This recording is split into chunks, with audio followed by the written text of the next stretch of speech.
One has to wonder, will some of the vaccine hesitancy finally change? Will this come around? Or should we just accept that some people are never going to get the jab? Joining me now to help answer that question, our friend Dr. Bob Lahita. He is with St. Joseph Health, and also Mo Kelly, host of the Mo Kelly Show in Los Angeles. Doctor, let's start with you. We have all these developments, right? Okay, rising cases, limited ICU beds. We have full FDA approval now. Deaths going up among the unvaccinated. Is any of this going to change this vaccine hesitancy? Are you seeing it at all? Yes, of course. I've had a lot of my patients say, listen, I'm not an experimental animal, and I do want to get the vaccine if it's approved by the FDA. Now, I don't know if that's going to happen.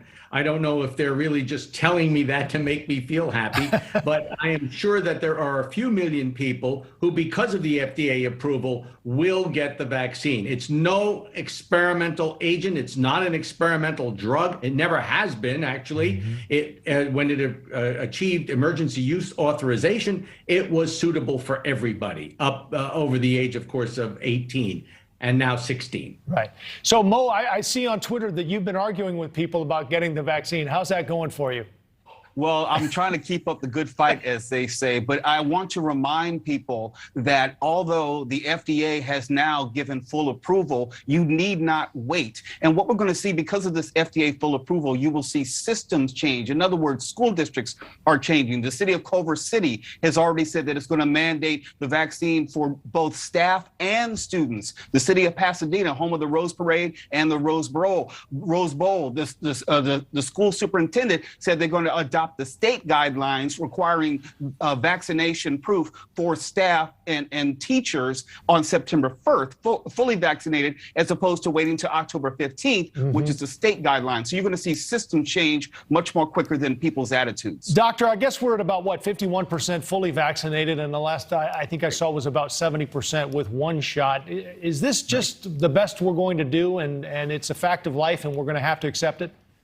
I hope that's not the case, Joe. I think we really want to get to 75 to 80% of the population fully vaccinated. We've heard the term herd immunity applied throughout the last year. We're never going to get to herd immunity at this rate. And of course, this virus mutates because of those who are not vaccinated.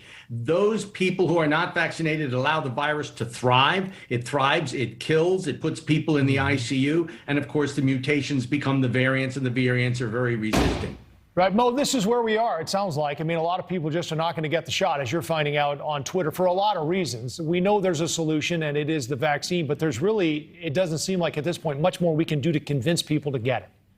And unfortunately, what will convince people is when it hits home, when it touches someone close to them, be it a family member or a coworker, or their personal lives or professional lives are negatively impacted, then you will see, unfortunately, that people will have to change their behavior. I talked about the systems which are going to force people's behavior to change on some level. If it comes down to a relative, or in what we're talking about now, children who are the predominant number of a lot of these states as far as the positive cases, when we have to see those visuals of children being intubated, hopefully not, but quite possibly, or children dying, you will see people's behavior changing. Yeah, Doctor, the Florida doctors, I don't know whether you saw this, but staged a walkout to protest the surge in the unvaccinated patients. They're basically saying, look, if you're unvaccinated, you don't come and buy, they're overwhelmed, essentially. I'm curious, the number I look at a lot is the number of deaths per day. And people, I think, are getting to the point where they're treating it like the flu vaccine. And 40% of people get that.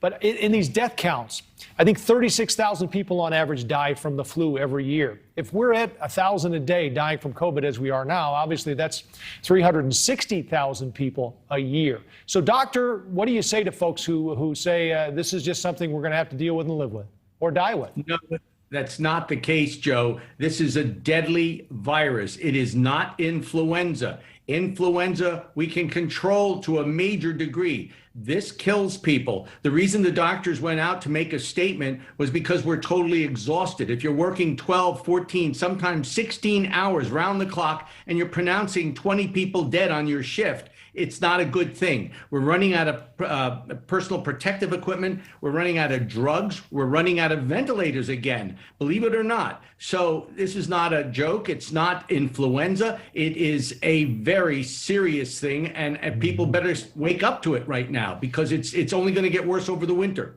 Yeah.